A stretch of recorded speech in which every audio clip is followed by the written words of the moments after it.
Good evening, Houdat Nation, and happy Wednesday on a Thursday to our Bayou Blitz family. I am Bob Rose. I am one of your technical glitching co-hosts for your Bayou Blitz podcast.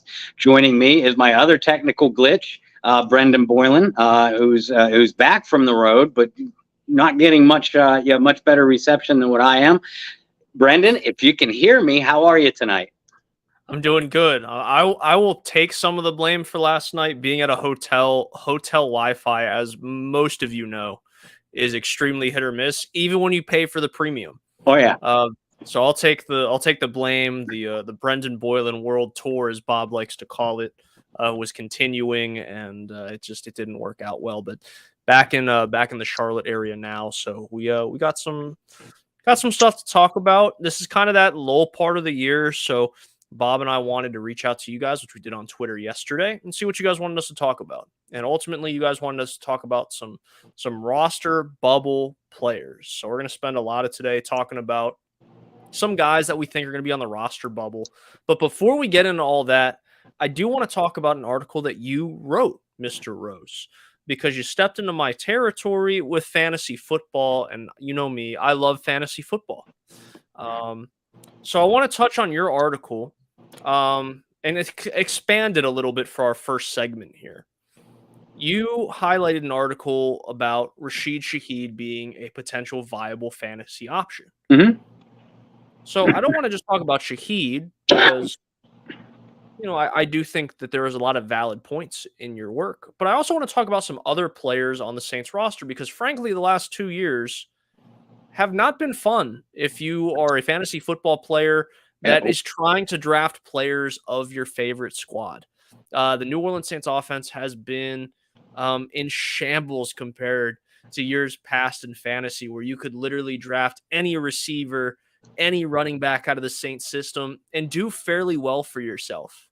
The last 2 years haven't been the case, but let's definitely start with what you had on Shaheed, one of your favorite guys on the team. All right, you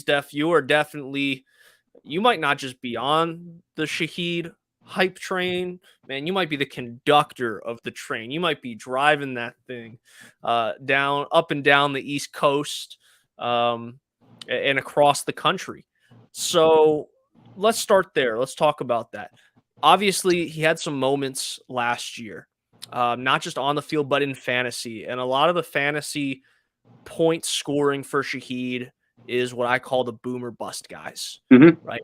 Boom, big play touchdown, you're going to score. The days that he doesn't do that, unless you're playing PPR, like you might be able to squeeze him in as like a flex option, maybe.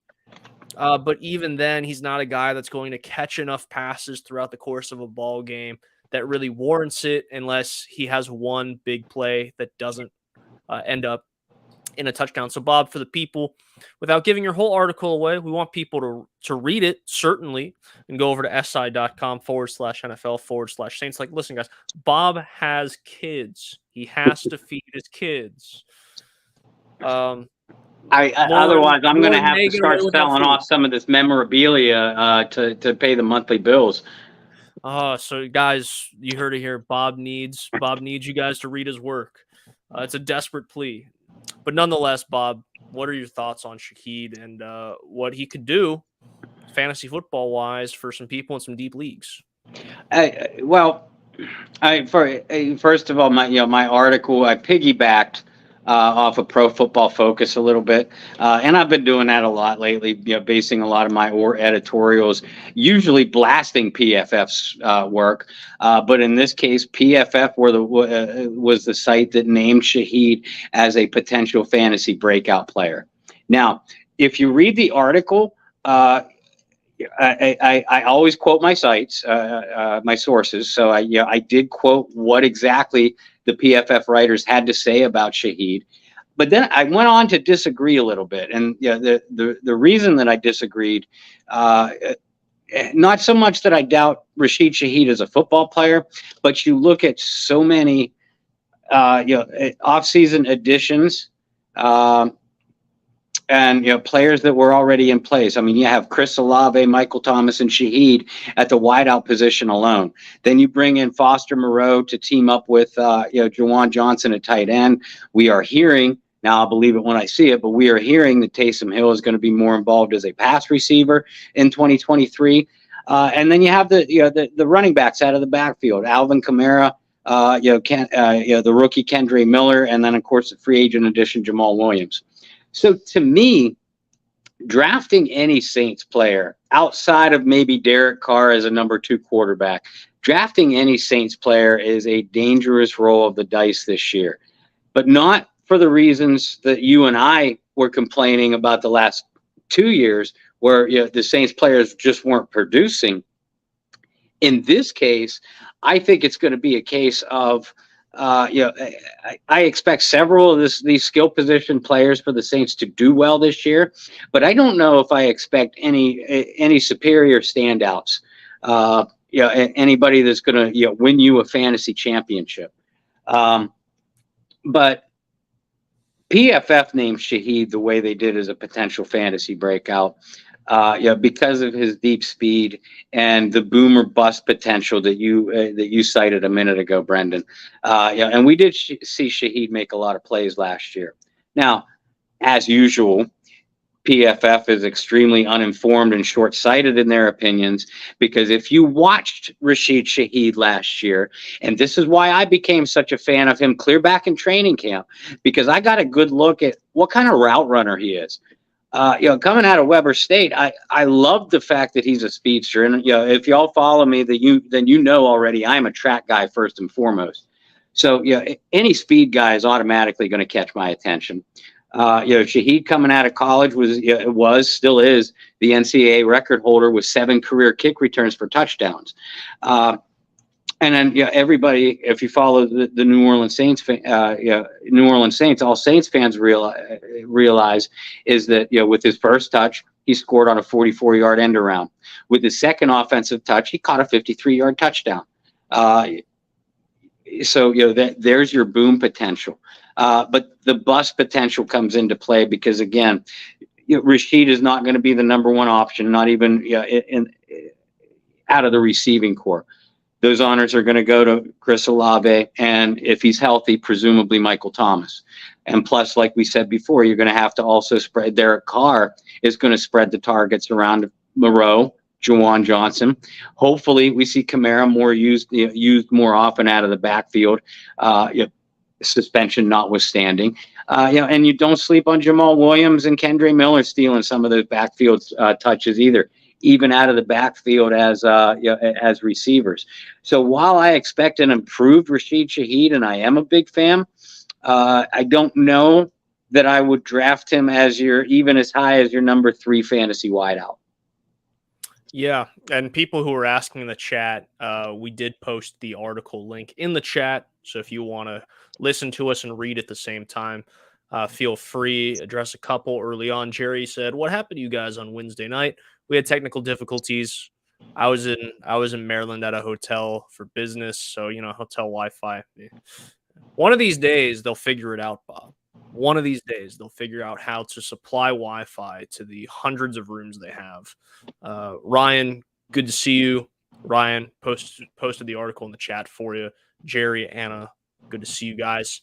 Kind of piggybacking off of that, boom or bust receivers particularly are the hardest to predict on a week-to-week basis. Mm-hmm. And you guys that were familiar with and read some of the work I did with Saints News over the years in my stardom situm pieces, or even going back to when I was writing pieces on best available pickups for the week, you would probably notice a lot of my stardoms were running backs and a lot of my pickups were running backs, because it's a lot easier, particularly in PPR leagues, to predict what those guys are going to do. And even if you're wrong a little bit, you could kind of piggyback off the idea, well, I told you guys to start him, or I told you guys to pick him up. Mm-hmm. He only scored this many points, but he did have this many receptions. right? And a lot of times I would write based off of, PPR opinions because that's the leagues that I always played in. And it's obviously grown in popularity over the last however many years. So that's one thing. And you might turn around and be like, well, Brendan, if you're saying that about PPR leagues for running backs, shouldn't it be the same for receivers? And it's like, no, because PPR and reception points for running backs are like, the whipped cream and cherry on a sundae. It's not the base, it's not the ice cream. But when you're talking about wide receivers, their receptions are their ice cream. Yeah. If anything, the sprinkles and the cherry and the whipped cream would be if they get an end around that goes for a touchdown. So it is a lot harder to predict, and it is something that I'm a firm believer in. Grab your running backs first. Those are going to be the guys that score you points, right? And that's the idea. I don't have to tell you that. If you ever played fantasy football before, lock up your running backs. But I also think it's equally as important to not wait to get your receivers. No. Because when you start waiting that long and you get to a point where you might have to play Shaheed as, your top flex option week in and week out and this and that, it becomes difficult because 1 week, you're excited. You said the first touch was a 44-yard end around. So that's 10 points right there. Touchdown 6 for 40 yards. It's 10.4 points. That's great. Even if he does nothing else the rest of the game, you can live with 10 points. Oh yeah. Next week against Arizona, 55-yard or 50 whatever yard touchdown reception. So if you play PPR, that's 1 point for the catch, 5 points for the yards, and 6 points for the touchdown. That's 12 points. You can live with that. But then what happens the weeks where it's like, oh well, Shaheed had 3 catches for 30 yards. Okay, PPR like 6 points at best. It's really hard to predict Saints at this point. I joke and I say you go back just a little bit to the end, those 17, 18, 19, 20, like the last 4 years of Drew Brees, and it was simple. You could take Ingram or Kamara. You're in pretty good shape. You had a quality starting back there. Yeah. Receiver wise, you had a little bit of, I guess 16 if you want to throw that in there. You had a little bit of crossover between Brandon Cooks and Michael Thomas. You took either, you were okay. Then you knew I could take Mike Thomas. Yeah, if you didn't get Mike Thomas, you didn't get a Saints wide receiver. You didn't get a Saints receiver. But at least there was a running back there and even a quarterback you could draft that was going to get you points. Last 2 years, that hasn't been the case. Yeah. This year, you could probably take Derek Carr and be okay. We've already kind of talked about this briefly on an episode before.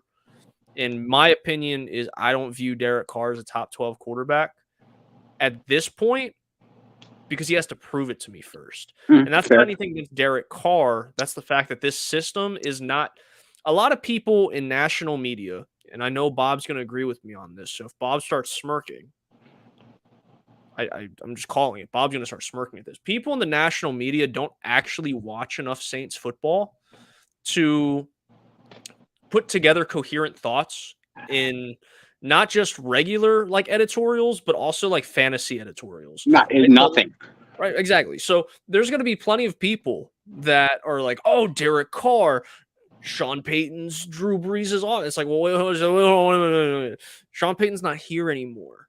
And if you've watched the last 2 years, even when there was, you had the 1 year of Sean with Jameis, and it's like, okay, great, but it's so different. It is such and I know Pete Carmichael's still there calling plays and whatnot, but this is not a situation where you're taking Derek Carr and you're clicking and dragging him, into the Saints offense of old. This is a completely different look in how they drafted, how they went after Jamal Williams, how they drafted Kendre Miller. Tells you all you need to know. All you need to know.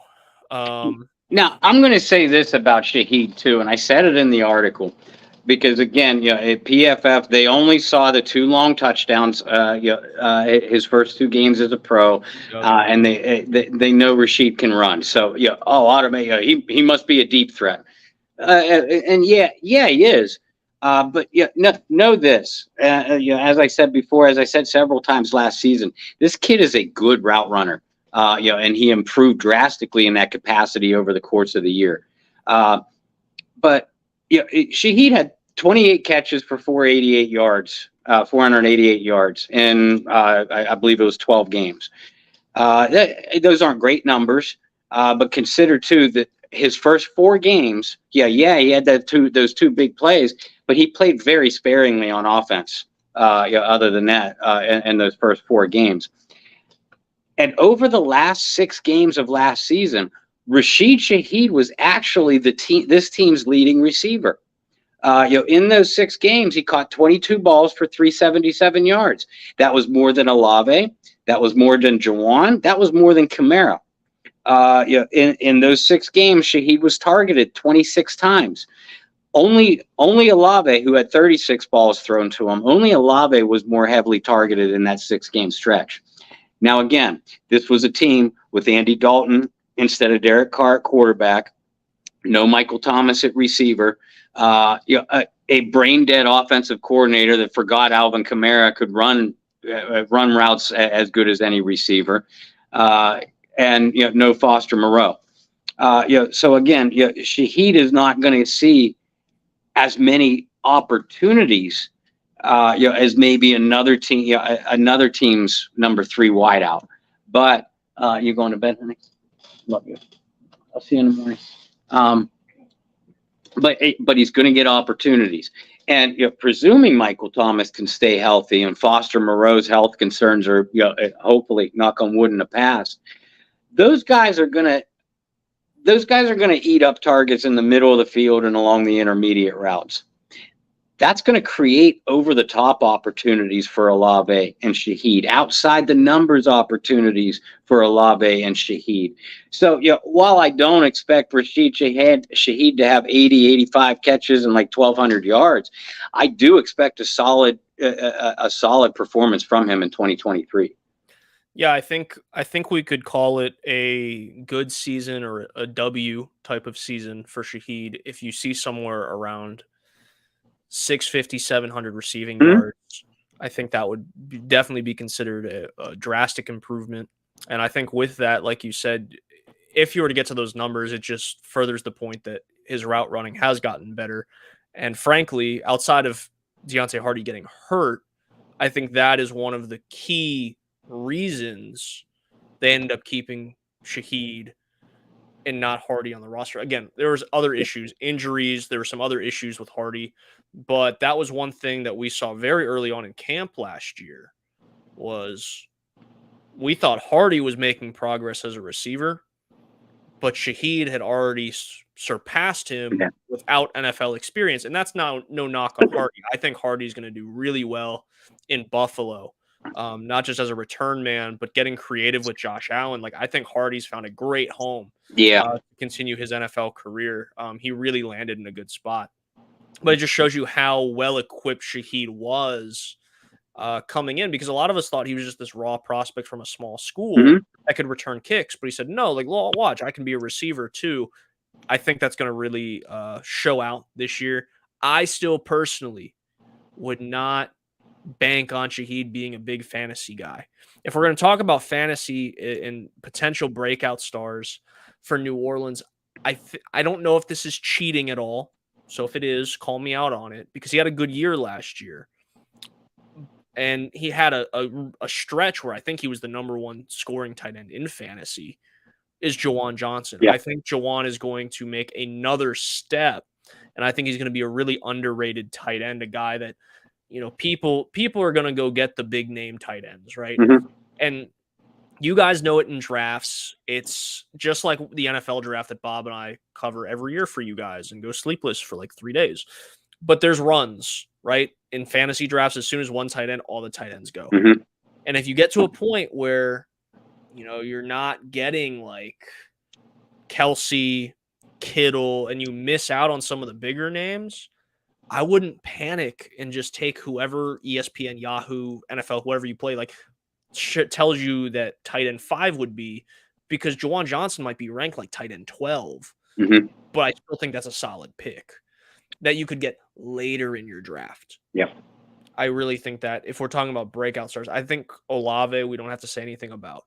Olave is going to be a solid receiver too for a lot of people. Mike Thomas, if he's healthy, shoot, the first 3 games last year, I had drafted Michael Thomas very late, and those first 3 games did fine, especially the Atlanta game. I mean, he only Yeah. had like four or 5 catches, but it was the touchdowns that helps you out. I think Mike, if healthy, I'm not taking him as a receiver 1. I'm not taking him as a receiver 2, but it's a guy that's going to fall in the draft. Depending on, some drafts, people just draft whatever. Oh, ESPN says they're receiver, whatever. I'm going to take him here. If you're playing with people that don't just entirely base it off of that, Mike's going to fall, and you could probably draft him and pick him up. We'll talk more about fantasy as the year goes on, but highlighting those 3 receivers: Olave, wide receiver 2, with potential wide receiver 1, potential to be a wide receiver 1, a top 12 receiver in football, but certainly a top 24 fantasy scorer at the receiver position. I don't think there's any questions about that. When he's healthy, he has a full year, I think he's going to do good things. Shaheed's a guy that I look as like a potential flex option. And you'll see very early on, I think he's more of a draft and stash guy. Stash him on your bench, wait to see the first 3 or 4 weeks of the season, how the Saints are utilizing him within the offense. And then from there, you can make a decision whether you want to start him, keep him on your bench, or just cut him entirely. Yeah. I don't think cutting him entirely is the smartest move in the world, but it also just depends on the depth of the leagues that you play in. Because I've played in leagues that have 6 teams. I've had some that are 12. I've had some that are more than that. So certainly that all just depends on your situation. And Mike Thomas is the biggest question mark. And he's going to be the biggest, do I take him late and hope for the best? Yeah. And it's not because the talent's not there. It is strictly, 1, can he be healthy? But 2, like, we haven't seen him. We have no idea what kind of version of Michael Thomas you're going to get. I think you're going to have a good, productive one on the field for the Saints, but in terms of your fantasy team, that's another draft, stash, wait and see how the first couple of weeks go, and then be able to move on and make a decision. So, fantasy football. Bob, you stepped into my realm. I loved it. But let's go ahead and talk about some of these roster guys, because I'm seeing in these comments, people are saying, why was Traquan Smith on your thumbnail? Well, because we're talking about potential roster bubble guys, and it wasn't to make Bob that mad, but that was one name that I knew was going to come up. I didn't even have to sit in a production meeting with Bob. I was just like, yep, we're going to talk about him. So that's why. So we'll definitely get to that. Let's see. Gumbo asked, any update on a pending Kamara suspension? No.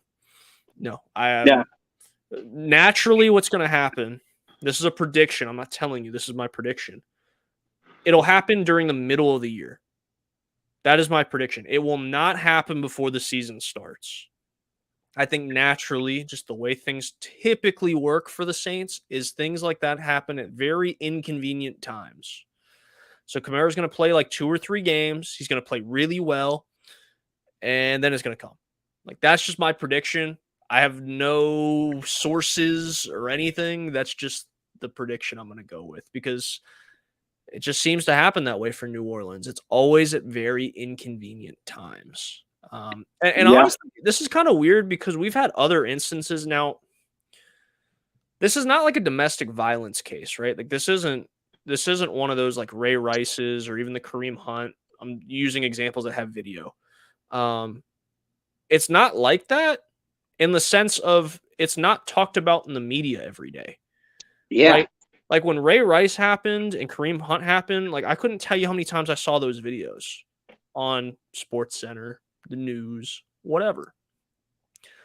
I've never seen the Alvin Kamara video on television.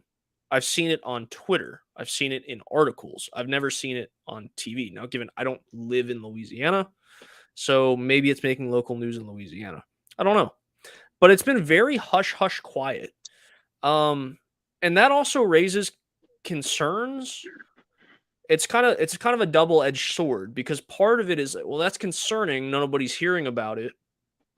But then on the other side, it's like, well, if nobody's hearing about it, does that mean a suspension is not looming? Does that mean we're not going to hear about a suspension? We're going to go another year? No. I think at some point it's going to hit, but you do kind of sit in that double-edged sword area of like, what's really going on?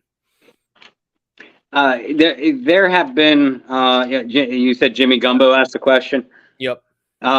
Jimmy, there have been 3 continuances, delays, postponements in Kamara's hearings so far. At least 3, maybe 4. Uh, the one now set for July 31st, that one's not going to be postponed.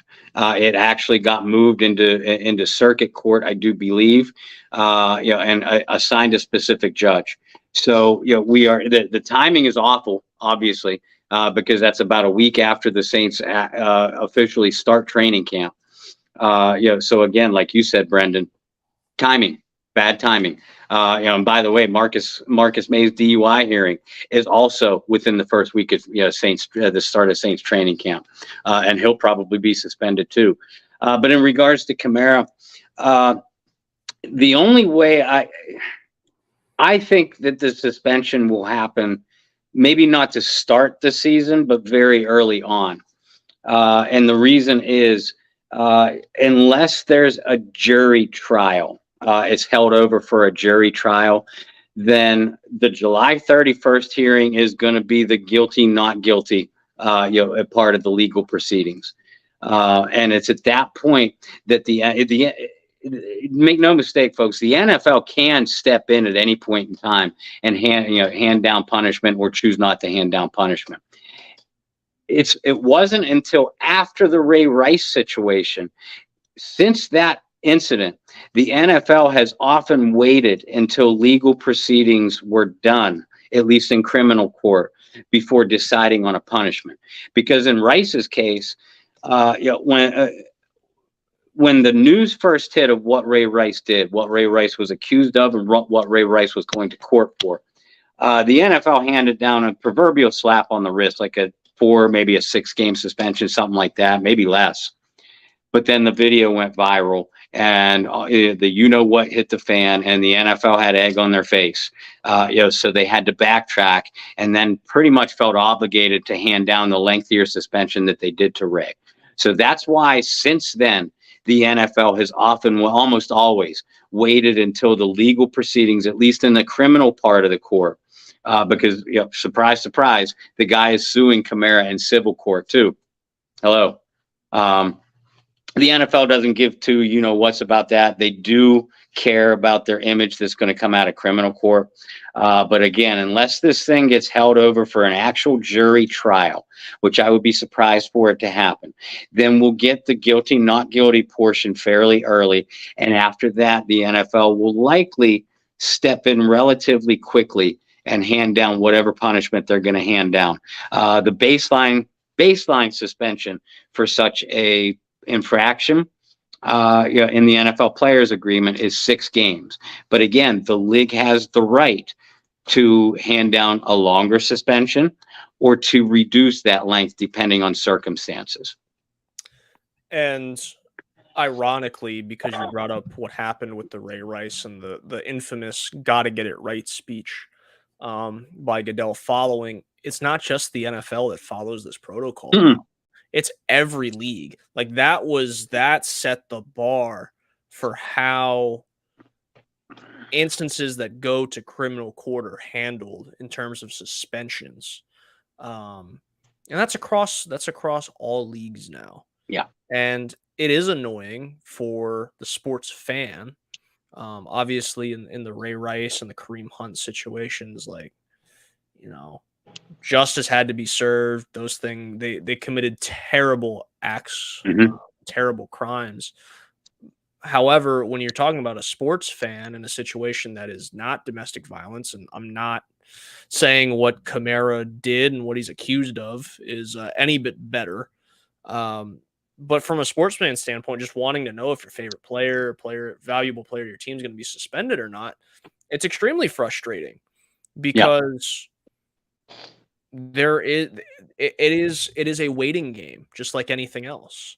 And you look at situations in other leagues, and you look at basketball. You have guys that have very literally sat out a year because of criminal court, and the league doesn't want to come down and suspend them for too long or too short, and like Bob said, have egg in their face. And the NFL was They were the example child of having egg in their face, and nobody else wanted to get it wrong. So NFL learned. How long has that been? Are we on like 10 years since that happened with Ray Rice? Wow. Maybe. We got to be close, right? Maybe. Yeah. So, let's say a decade or close to a decade, the NFL learned their lesson and they don't want to have egg on their face again, one way or the other. So this is going to take as long as it possibly could. And the delays in the case. And I'm no lawyer and I don't want to sit here and act like I even play one on TV, but those are strategic moves by Kamara's camp to try to have added time to formulate what they want as a defense. Yeah. So yeah, they prolonged it. And if you want to point fingers and say this is annoying, they keep prolonging it. Decisions haven't been made. Everyone can get a little finger if you're like annoyed, and you can point your finger at whoever. But Bob's absolutely right. Yeah, I'm assuming on the 31st they're going to plead what? Not guilty. Right? More than likely going to be the plea. I don't see a situation where they plea no contest and there's an agreement, especially because Kamara's being sued in civil court as well. I don't see that being an option. So it's gonna take a little bit. And like I said, I'm just predicting, but I am predicting that this thing leaks into the regular season just a little bit. Kamara plays 2 or 3 games and the suspension comes, whether it's 6 games, whether it's 8 games, whether it's 12, whatever it may be. It's going to be awkward. It's going to be really awkward timing, and that's just because the court date is right at the end of July, right? And that's like training camp and preseason. All these things are starting to like come to a point, and it's really going to stink from a football sense. Well, and luckily, the Saints are more prepared for this than what they have been had it happen last year, or really the last 2 or 3 years. They brought in Jamal Williams, and then they turned around and spent a 3rd-round draft choice on Kendre Miller. So neither of those guys are Kamara. At least we don't think so. I mean, remember, folks, we didn't know Kamara was Kamara. As a 3rd-round pick coming out of Tennessee either. So you never know. But at least on paper, it looks like the Saints are prepared for a Kamara absence. You just hope it's not very long because of the talent that an Alvin Kamara brings to your football team. Absolutely. You forgot Benjamin on that list, by the way. Haven't said that name in a couple weeks, so had to squeeze it in. But let's talk about the real reason that we're here, because you guys wanted us to talk about, and I'm happy. You guys, by all means, I will interrupt any segment that we have if you guys have questions, and you guys had a good question and a question about a topic that has not been covered very much at all. So please, anything, drop it in there. We're happy to talk about it. But via Twitter, you guys wanted us to talk about this that just flashed across your screen. Whoa, magic. Roster bubble players. It's early for this. Bob and I have alluded this point in the year, it's a little bit of a lull, but by all means, we have mini camp stars. We have training camp on the way. And we certainly have opinions based off the roster on what's going to happen. And there are certain positions that all of a sudden there's talent. Like you realize how odd that is, but it happens every year across every team. You have a team that has a real hole at a position. And then I don't know what happens. Like just the very next offseason, and opposed to just taking like 1 or 2 guys to fill that hole, they're like, let's bring in 20. So the Saints did that at wide receiver, certainly. Yes, we'll certainly talk about that. But they literally said, oh, you've played receiver in the NFL before? Come on down. You're the next contestant on Can I Make This Football Team? At least that's what it feels like. But there are other positions, too, that all of a sudden I just brought up, Benjamin. Running back's an interesting one, too. How many running backs do the Saints keep? Offensive line's a weird one because every year the Saints have a history of bringing in undrafted free agents or veteran offensive linemen that are going to be competing with guys that, have done a pretty good job in their reserved roles. But now it's like, is a guy like Calvin Throckmorton going to get beat out by an undrafted free agent or these veterans that they've signed. You look at defensive line. Another example, Saints have holes at defensive line. And for about 2 days, it looked like they had an even more gaping hole because they let go of both their defensive tackles. And then they're like, defensive tackles, come on down. Safety, same thing. Mm-hmm. Right? Oh, we have a depth issue at safety. Let's bring in 3 or 4 safeties that have played in the NFL. So nonetheless, there are definitely some positions to get to. So I want to break it down like this, Bob. I think what we should do is take about 20 minutes here to talk about the offensive side or the defensive side of the ball for roster bubble players. And then next week, we're going to cover the other side. We'll open up, same as we did today, 30 minutes to talk about kind of whatever's going on in the NFL. And we'll take the back half, let you guys get a little feel for roster bubble. We'll play some dot or drop, and then we'll all call it a night. So, Bob, the ball is in your court. Are we picking offense? Are we picking defense? Do I need to flip the dime that is sitting on my desk? What are we doing? Well, I think we have to. I think we have to stay with the picture theme, the pop-up book theme, since Traquan Smith was the picture on this week's banner. Yep. Let's stay with the offensive side, and like you said, we'll jump to the defensive side of the ball next week. Perfect. Well, we'll save the best for the end because Bob, if you guys know, Bob has a special place in his heart for Traquan Smith, and we got to save that for the last little bit. So let's talk about positions. Let's talk about offensive line, right? The Hogs, the guys that fight in the trenches, those dudes never get enough love. They're never talked about on shows unless they do something wrong. Right. That's how it always goes. Them and kickers is you don't know, and long snappers, punters, those guys, you never hear about them until they do something wrong. So let's talk about the offensive line. I think for the first time, the last 2 years have been really weird. Because I would say the first time in the last 2 years, and then you really think about everything we've talked about, it's like, wow, it's really just been the last 2 years that have been the problem. But over the last 2 years, there's been a lot of slotting and moving on the offensive line, whether it's injuries, whether it's draft picks. There's been a lot of movement. But going into this training camp, I think we can safely solidify the 5 that are going to be up front for New Orleans. Mm-hmm. Right? If you go left to right, it's going to be Penning, Pete, McCoy, Cesar Ruiz, and Ryan Ramczyk. So you kind of know your 5. But after that, it gets a little iffy. So, Bob, let's start with some of the guys that we think will be coming back, or guys that we think should come back. I brought up Throckmorton, a guy that we both really liked. James Hurst is an interesting one. I think he's a guy that's definitely going to be slotted on this roster bubble because of his contract. So what do we think? Well, and you mentioned that we can pretty confidently name the Saints' top 5. I would go as far as even saying top 6. Okay. A lot of us assume that Trevor Penning is penciled in as the starter at left tackle. And there's no reason to doubt that. The team spent a first-round draft choice on him for a reason.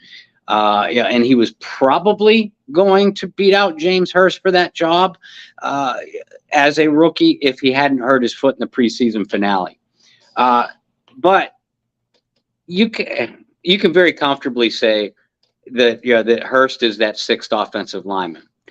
Because not only is he a quality starter at tackle, in my opinion, he's better suited to a guard spot. And you have Andrus Peat, who typically misses at least half the season. Cesar Ruiz, who is only 2 weeks out of a walking boot, missed the last month of last season. Those are your starting guards. Now, I think Nick Saldiveri, the 4th-round draft choice, the guard tackle from Old Dominion, they really like him, and I think he's a probable starter for 2024. But you need somebody that you can have confidence will be able to step in at either of those guard spots or tackle, and that's why that's why I think James Hurst is safe here. Calvin Throckmorton is another guy who has been, since Hurst has been having to play a lot of tackle the last 2 years. Throckmorton's been your guy that's had to step in when Andrus Peat gets hurt. But Throck and Landon Young, another backup tackle that could play either side. Those two guys are interesting because while we've seen them the last couple years and seen some good things out of them, I don't know if it's been consistent enough to keep them off the roster bubble.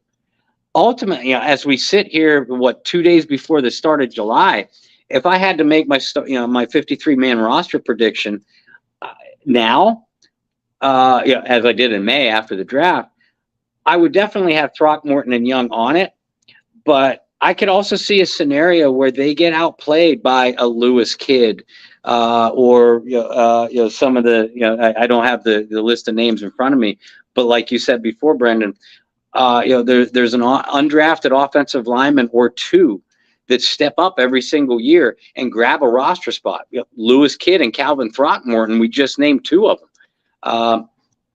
So if you feel pretty confident in naming the starting six, and you feel fairly confident that Saldivari was drafted. They traded up in the draft to get him for a reason. That's 7 spots. Well, now you're talking, Throckmorton, Landon Young. It's 8, 9. I think the Saints will keep 10 offensive linemen. They'll keep no less than 9. So, right there, that means that these guys, Lewis Kidd, who made the roster and saw playing time last year, Storm Norton, a veteran free agent who has started a significant number of games, was brought in this offseason. As a veteran free agent, you got to say that Storm Norton's on the roster bubble. So there's going to be some interesting battles for backup offensive line from spots 7 through 10 this offseason.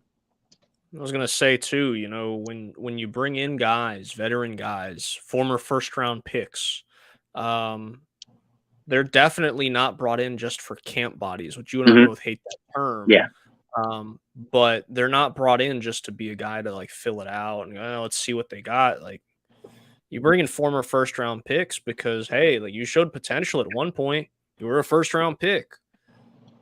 Show me that that's still there, and let's try to get you on a roster. Let's challenge some of these younger guys. Let's see if you can beat out some of these younger guys that have been on the roster the last couple years.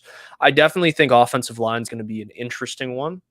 And again, these are guys that, the casual fan doesn't think about, but they're super important spots. And one thing that made the Saints really strong from 16 to 20 was their depth at offensive line.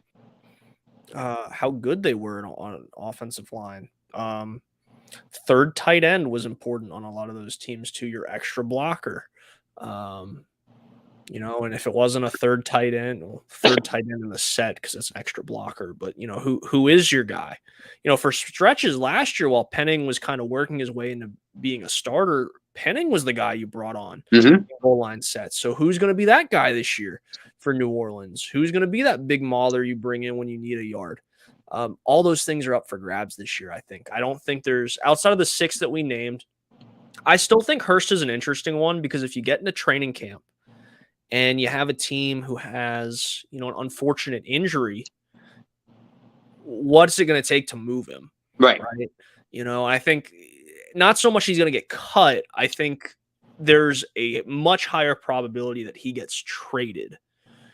Should, again, an injury happen or somebody calls and gives you an offer you just can't use. And I can see that because, again, you have Throckmorton, who you started at guard before. You have Kidd, who you started at guard before. You have Landon Young, who you started at tackle before. Now, those 3 guys together make up what Hurst has meant to this team versatility-wise. But if you feel confident in Throckmorton, Kidd, and or Landon Young to step up, as your 6th offensive lineman, then you do have that luxury to move Hurst because he is a quality starter. He could start for most teams in the league. Oh, yeah, absolutely. At guard or tackle. And that's what's made him so important. And you kids listening that are offensive linemen like I was back in the day, learn to play all 5 spots. It is super valuable. Very valuable. I started at center and then learned guard, and then my feet were never quick enough to kick out to tackle. But it's important to at least try to learn all of it, because We forgot that the Saints signed Billy Price too, the former first-round draft choice, the center. that's what I brought up was Yeah. a former first-round pick. Like, you don't bring him in just for no reason. So he's going to compete for, backup center, which we've seen a couple guys over the years kind of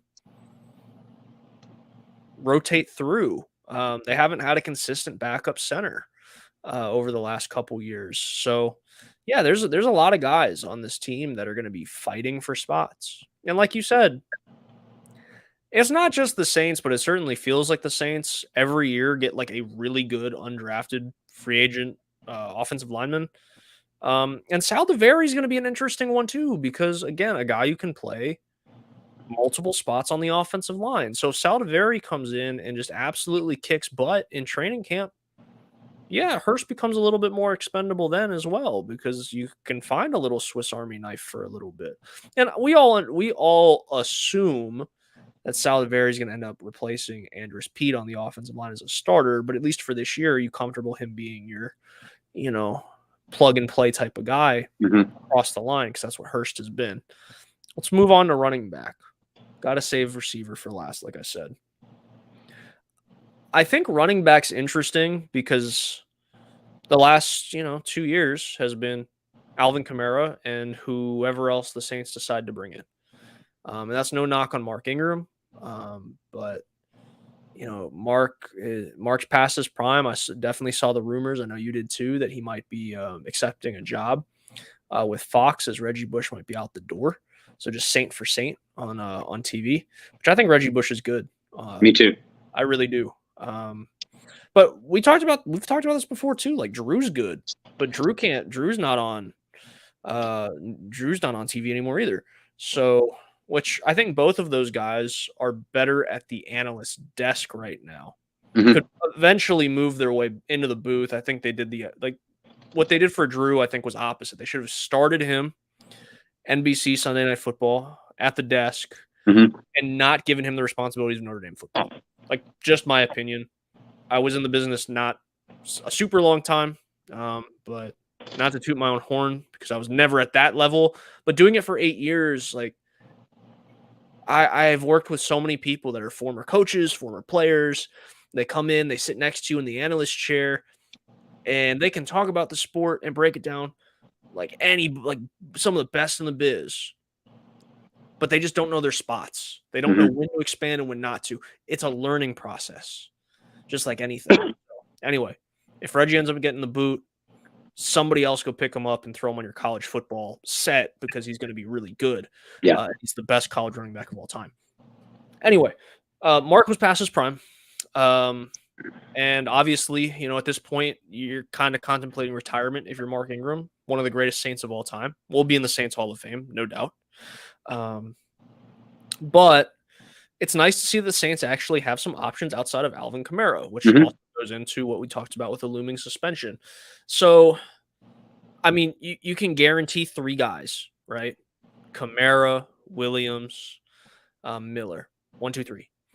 You can throw Hill in there if you want, because Taysom kind of plays everything. So there's 4 guys that are going to carry the football, but then you have guys as well that showed promise at times last year.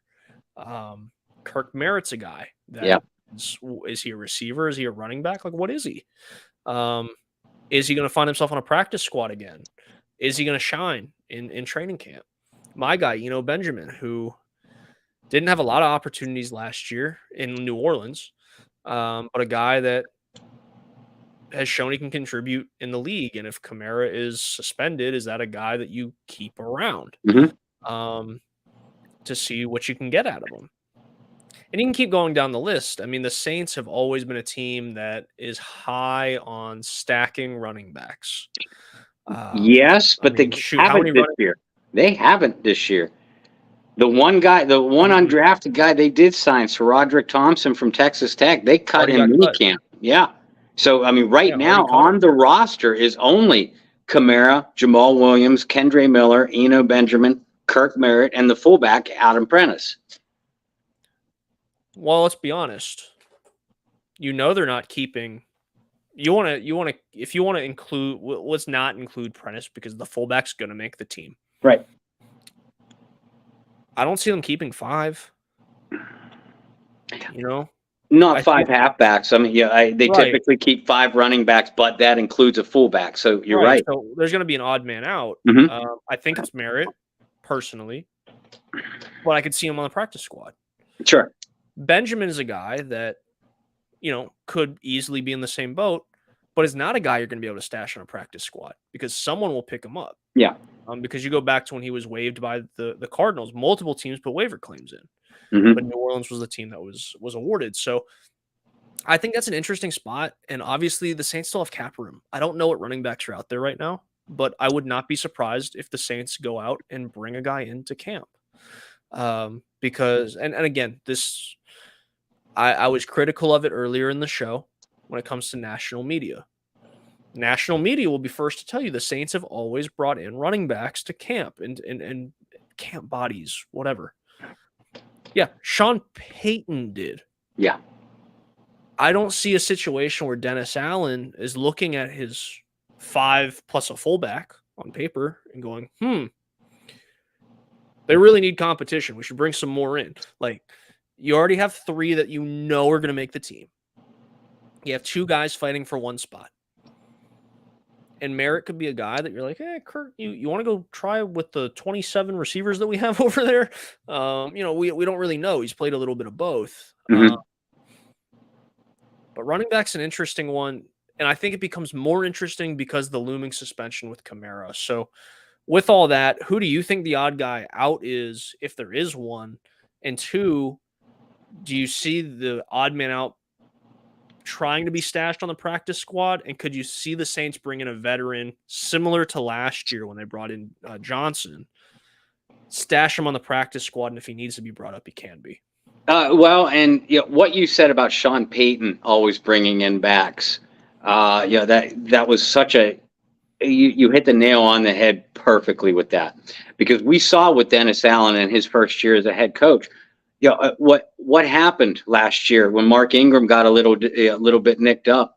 Alvin Kamara got a little bit nicked up. Didn't miss much, if any, time, but they needed to bring in other backs. There were no backs on the practice squad because Dennis Allen, unlike Sean Payton, Dennis Allen didn't keep any. So that's why you saw Jordan Howard brought in. That's why you saw David Johnson brought in. And there's other guys. That's why you saw Latavius Murray brought back. So as a result, it wouldn't surprise me if they after the cuts, after all the teams make their cuts. Remember, guys, there's only going to be 1 cut down this year. They'll probably bring in backs based off of other teams' cuts. But before that, it's safe to say, like you said, Kamara, Jamal, Kendre, they're your top 3 backs. I see Eno, if they indeed keep 4 halfbacks, I see Eno having the edge over Merritt because of his experience, unless Merritt is one of those guys that auditions for kickoff punt returner in training camp and does very well, because they cut Malik Flowers, the rookie free undrafted rookie wideout. And that was the guy that we thought might have a shot at taking Rashid Shaheed's spot at kick returner. Now that they haven't, if the Saints envision Shaheed as a number 3 wideout, and it's a point where you and I have differed a little bit, then you're going to need somebody else that you can rely on, at least fall back on as a kick returner.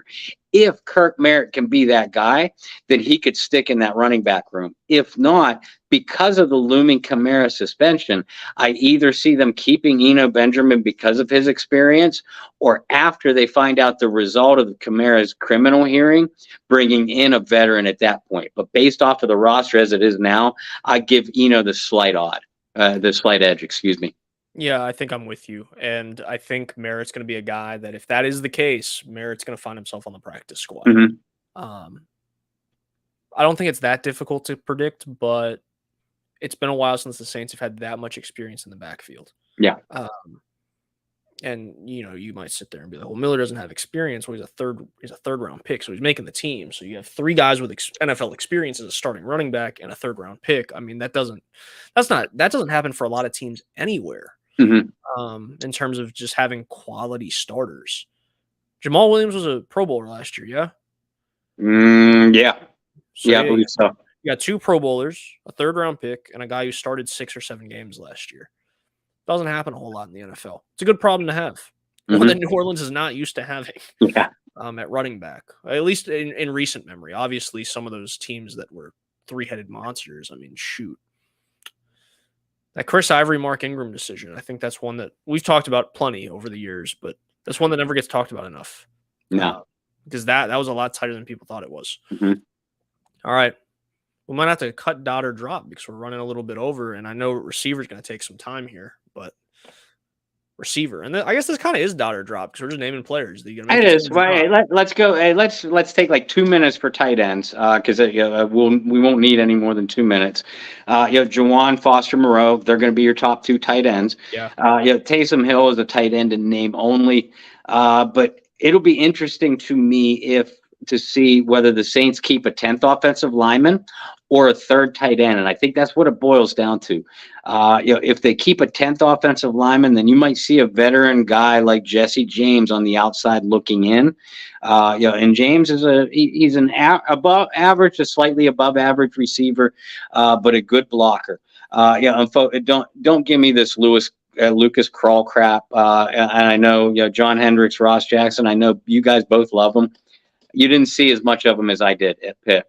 To borrow the line from the movie Draft Day, Lucas Krull looks like Tarzan, plays like Jane.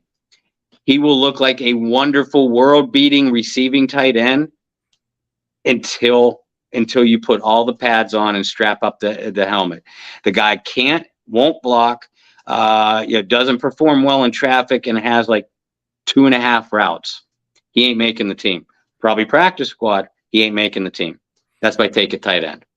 I think Jesse James makes the team, so maybe they carry 9 offensive linemen. I think I think you have to, right? I think that because if something were to happen to Juwan Johnson, you got to have some vet. You cannot, whether it's Kroll or whether it's somebody you pick up in free agency, you cannot do that.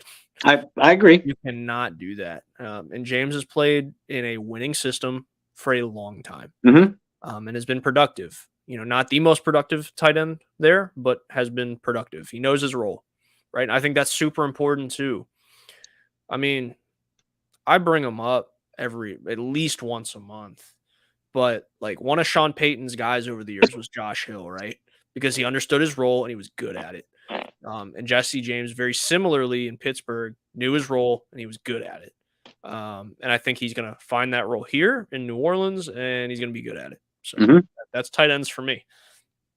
Receivers. Fair. Receivers are fun.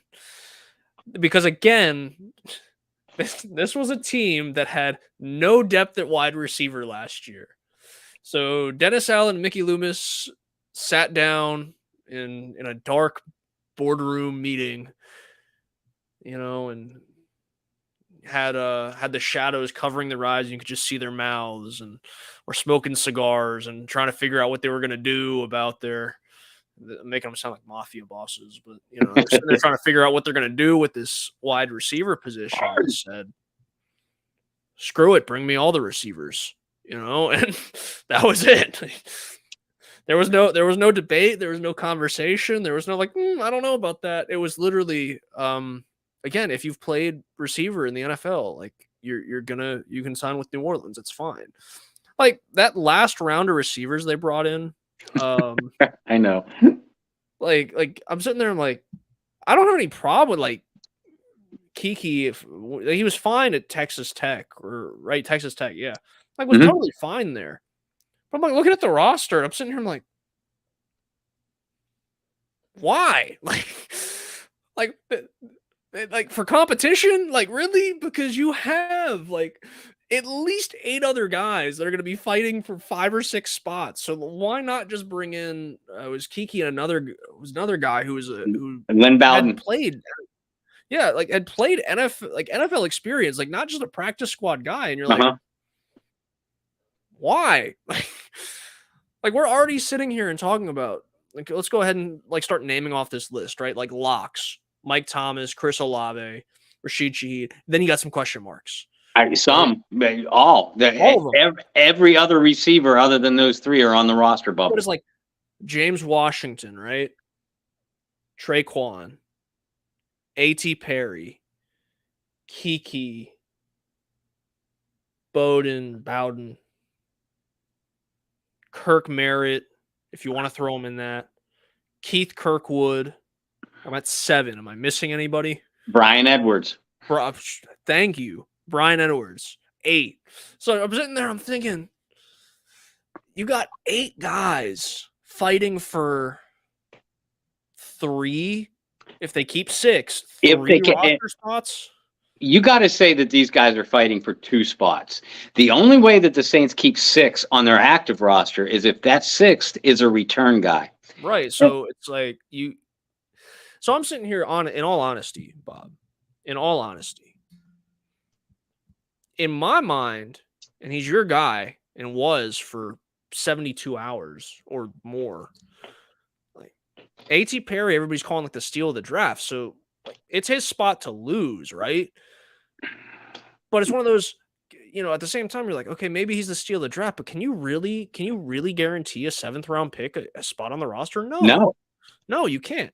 So then you have like James Washington. You're like, oh, that's a really good pickup, for a team that needs depth. And then you're like, but wait a minute, like so is Brian Edwards, like another guy that, and when I say solid pickup, I mean solid pickup in the sense of that's a good guy to bring into camp and compete for one of your final roster spots. Sure. A wide receiver. I like that. And you're like, okay, great.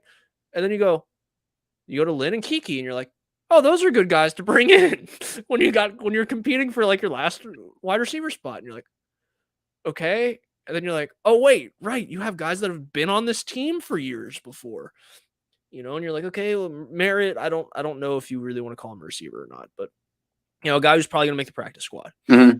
Right.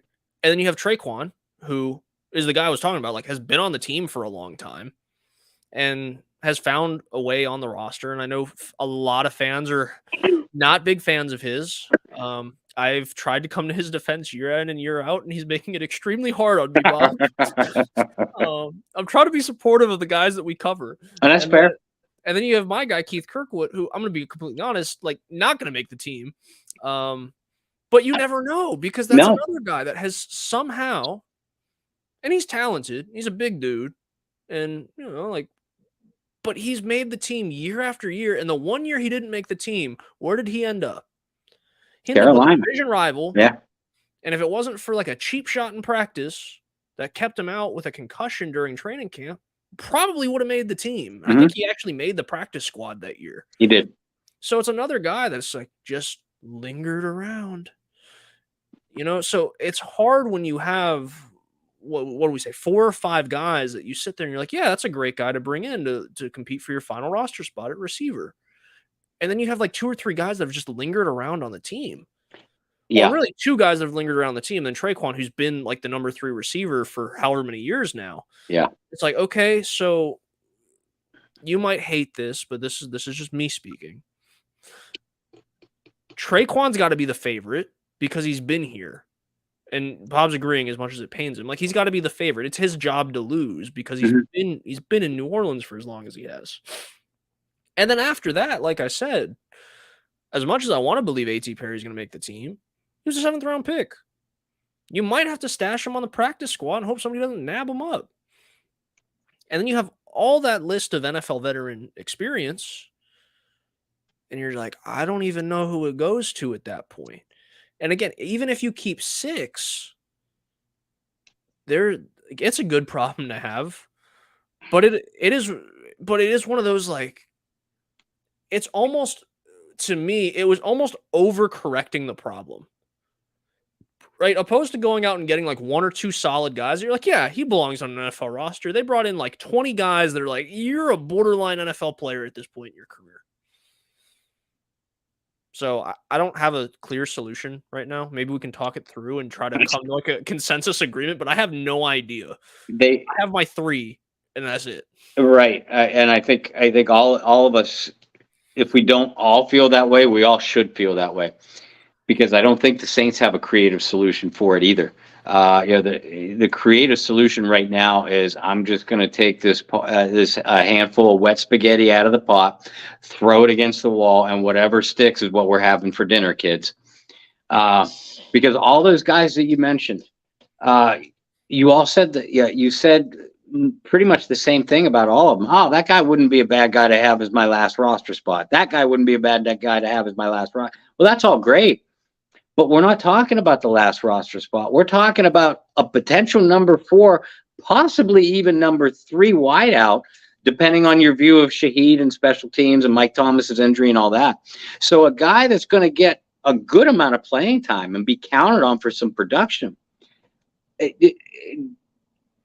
And since I put it that way, can you sit here and tell me that you feel confident that any of them, fill in the blank here, Traquan, Washington, Edwards, Kirkwood, A.T. Perry, can you feel confident any one of them could step in and be your number 3 receiver if something happened? My answer is hell no. And I think the closest would be Edwards. I think the closest would be Edwards, but he hasn't done anything in 2 years. James Washington, he hasn't done anything in 2 years. Now, injuries were part of that, but still, Kiki, and if there's a returner to emerge out of the receiver position, it's going to be Kiki. But Kiki hadn't done anything for 2 years. Bowden, we thought we were going to see something out of him last year after decent numbers 2 years ago. Nothing. So it's all the same with these guys. And because of that. And I wrote an article for Saints News Network. I don't remember if I published it yesterday or day before, but I decided to get my Traquan hate out early, in writing, just so I could move on with my life. Therapeutic, good stuff, Bob. Right. But even as I'm writing the piece, and let me get this off my chest verbally. And I know I'm going to make us run a little bit later because of it. That's right. 66 games he's played. He's averaged 2 receptions for 27 yards per game. His yearly average is 26 catches for 353 yards. Now, that's all fine and dandy if you told me he was a number 4, number 5 receiver. But this guy has had opportunities. This team has been begging him or someone to step up as first a complimentary target for Michael Thomas, which he didn't do. And then, for the love of God, will one of you guys, be it Traquan, Deontay, Marquez Callaway, one of you guys, Michael Thomas is hurt. Again, can one of you guys step up and be a legitimate threat in the games that Michael Thomas did not play and Traquan Smith did? Hold on, I lost my average here. Traquan Smith average 2.3 catches for 27 yards without Michael Thomas, with the likes of competing against Keith Kirkwood and over the hill Emmanuel Sanders, undrafted Deontay Hardy, undrafted Marquez Callaway, pulled off the trash heap Kevin White. Those Traquan Smith was competing against those other receivers and still put up those numbers. That's trash. You take away his 4 catches for 105 yards against Carolina last year. In the other 14 games, Traquan Smith had 15 catches for 173 yards. I'll let y'all break down the average, but it's well below his 2 catches for 27 yard per game average. That's my Traquan Smith hate out. It made me physically ill as I was putting together this article and writing it. I'm like, you know what? Because when I started comparing him to the Brian Edwards, James Washington, all the other guys that they brought, A.T. Perry. And I love A.T. Perry. I think he will make the team, and I think he could be a steal. But again, he's an unproven late day 3 draft pick. You don't count on them for anything. They got to prove it. And it hit me. I'm like, Traquan Smith has a damn good shot at making this roster. And I think you said it at the beginning of the segment. If you look at it on paper, it's his job to lose. Skill wise, if we see the James Washington we did from 2020, 2019, James Washington is a far better receiver than Traquan Smith. If we see the Brian Edwards from 2020, or I think he had a decent year in 2021. We see that Brian Smith rather than the Brian Edwards that we saw last year. He's a far better receiver than Traquan Smith. He's that big body guy that this team likes. But we haven't seen that out of these guys in like 2 years. And again, they're new to the system. Traquan Smith is not. So, folks, the folks that I've been trying to talk out of wanting to trade for Hunter Renfrow, as much as I love Hunter Renfrow, suddenly this receiving core is one injury away, to an Olave, a Michael Thomas, or a Rashid Shaheed from being in real trouble again. Yeah, somebody asked me that the other day. I was in Spartanburg, South Carolina, so not that far from Clemson. A guy asked me what I thought, about a potential Hunter Renfrow to New Orleans signing, which I was flattered a guy even remembered that random guy in Spartanburg I've talked to a few times remembered that I covered the Saints for a while. And I was like, it's not going to happen. Like, and this was a week ago. I was like, it's not going to happen. There's no way. Like, the Saints don't have the ammo to get there. And why would they need it? But you're absolutely right. Is they have a lot of guys where it's like, they're not quite has-beens in the NFL, right? They're not quite has-beens, and they're not quite never will be. But they're right, close. They're somewhere in the middle where it's like you're running out of opportunities to prove that you still belong in the league, and that's hard. You guys can barely see it, but right up. Oh wow, I did really good. Right up there is his ticket stub. I did really good that time. I'm really impressed. A lot of times I'm like. But right up there is a ticket stub from the infamous Traquan Smith game. The game where Drew broke the passing record. That's the ticket stub signed by Drew.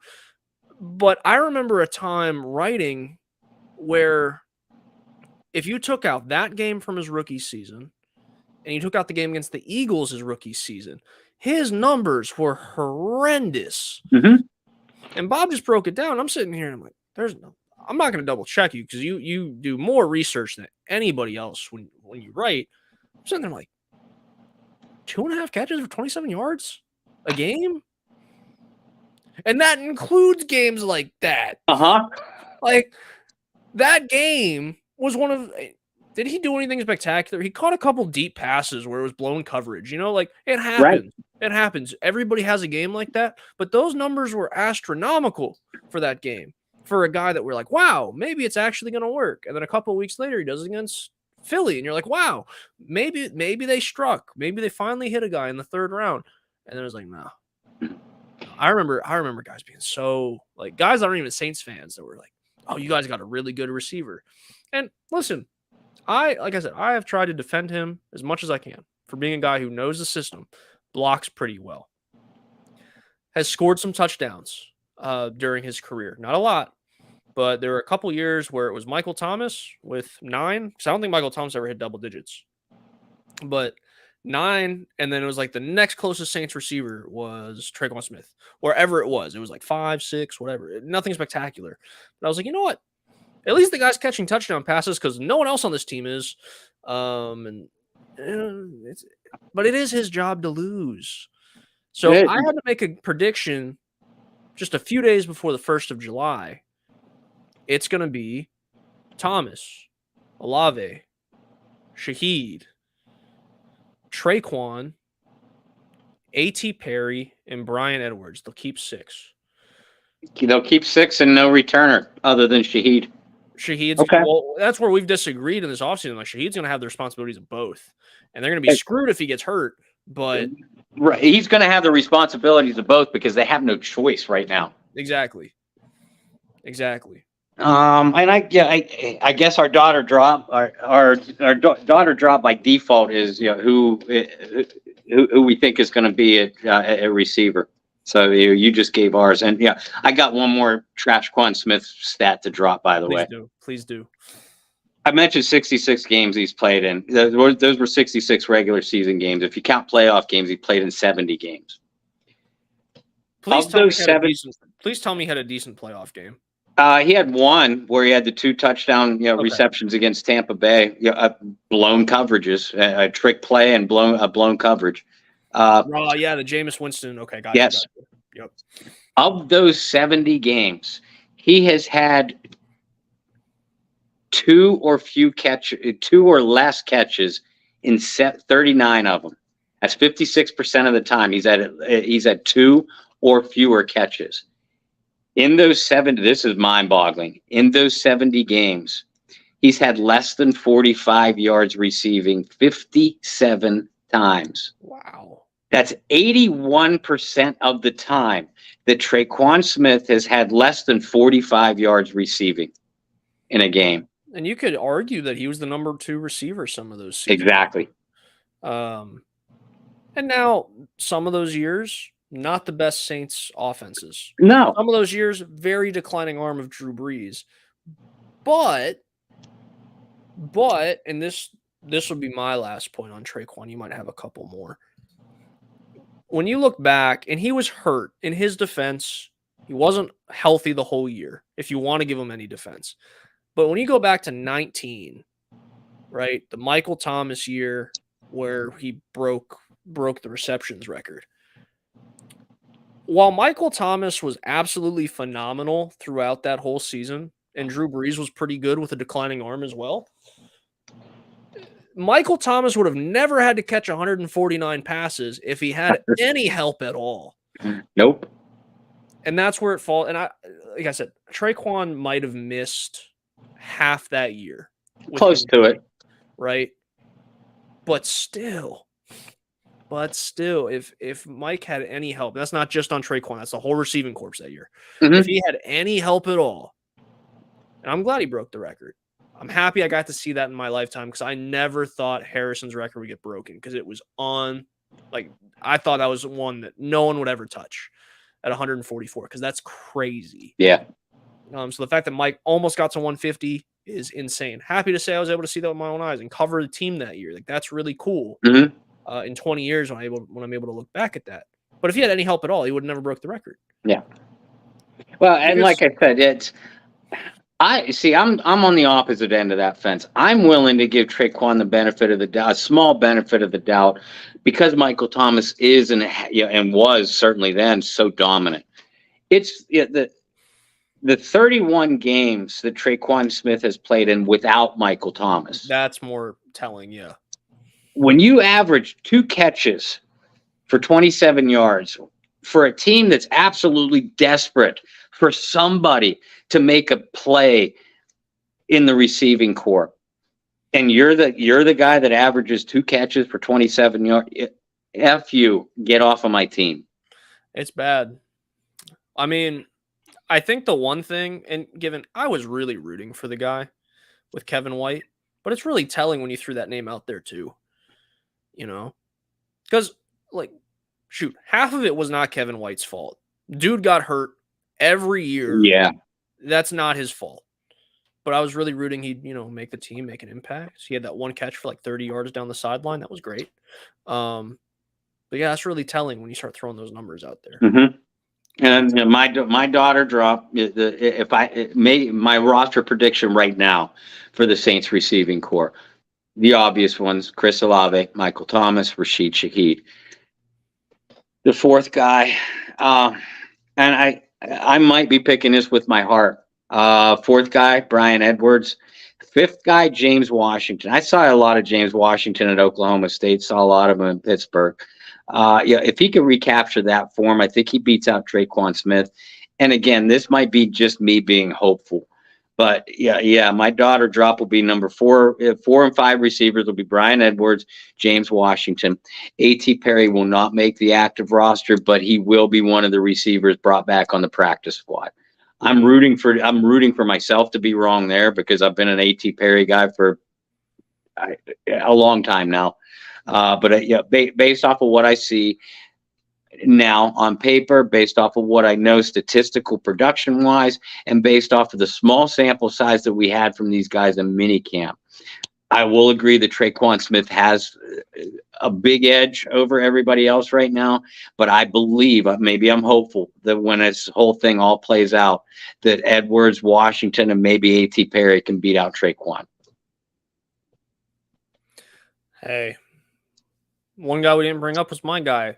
Is Keith going to make the team? Probably not. Is he going to get brought back on the practice squad? Probably. And he'll get 1 or 2 games where he gets called up and he gets 1 catch on the year for like 6 yards. Hey, that's more NFL receptions than I got. Exactly. And he's had his moments. He's got 2 or 3 touchdown catches, I think. So, whatever. But I don't know why this just happened.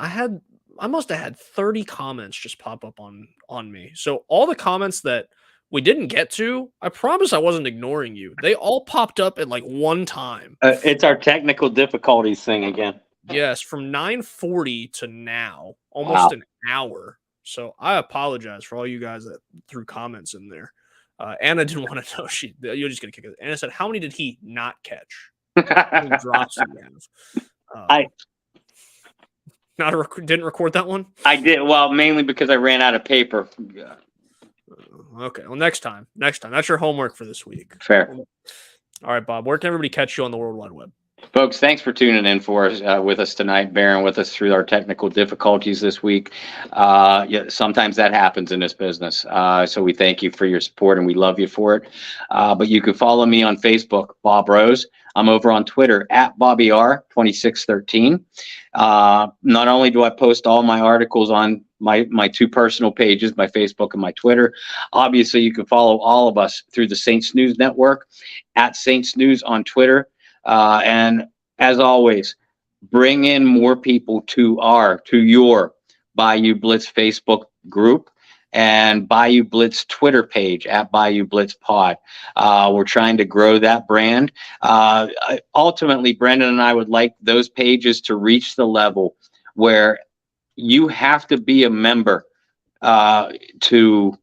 you either have to be a member to see it on Facebook or Twitter, or subscribe to our YouTube channel.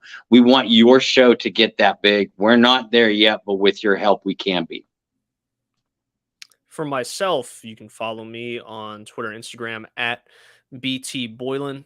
Continue to grow your show. We love doing it. We love talking to you guys every week, even though we have to move things around and technical difficulties happen. You guys have been super great. I saw a lot of familiar faces in the chat. Good. And we hit some good numbers tonight as well. So very happy to see, even when we have to move things last minute, you guys are still hanging out with us. Definitely check out Saints News Network. You guys hear us talk about it every week. si.com/NFL/Saints. They're keeping you up to date with everything going on, hitting you with editorials, hitting you guys with news. Obviously, we got some boots on the ground down there as well with Ross and John. So as camp starts to begin, they're going to have some great stuff for you. Mm-hmm. And I'll shout out John Hendricks, because during camp, was it last year or 2 years ago, where he started writing every day at camp, like recaps, and those recaps were like longer than some of my college essays. They were ridiculously in depth. So if you can't get out to camp and you want to know what happened on a day-to-day basis, definitely go follow John Hendricks for all of that. I'll shout out Pelican Scoop as well, just because free agency opens up tomorrow. Yes. Wow. It hits you hard, man. You get the draft, and like a week later you get free agency, and the week after that's summer league. So basketball hits you hard, but check out Pelican Scoop, ran by our very good friend and boss in Kyle T. Mosley. Next week we're gonna have roster bubble guys on the defensive side. I don't think Bob has any like super heated debates for anyone on the defensive side. Angry Bob, can we get an appearance for someone on the defensive side of the ball? Haven't had that since like the Browner days. So teaser, I'm not real happy about Zach Bond, so I'll probably have some disparaging things to say. Okay. All right. Well, that guy's gonna make the team because of special teams. Right. I know. You know. But teaser, spoiler alert, Angry Bob for Zach Bond next week. Well, guys, thanks so much for tuning in for another episode of the Bayou Blitz podcast. Make sure you keep up with our polls on Twitter. continue to grow through Facebook and YouTube. And until next week, find some peace, spread love, practice positivity. We'll see you next week for the Bayou Blitz. Metal.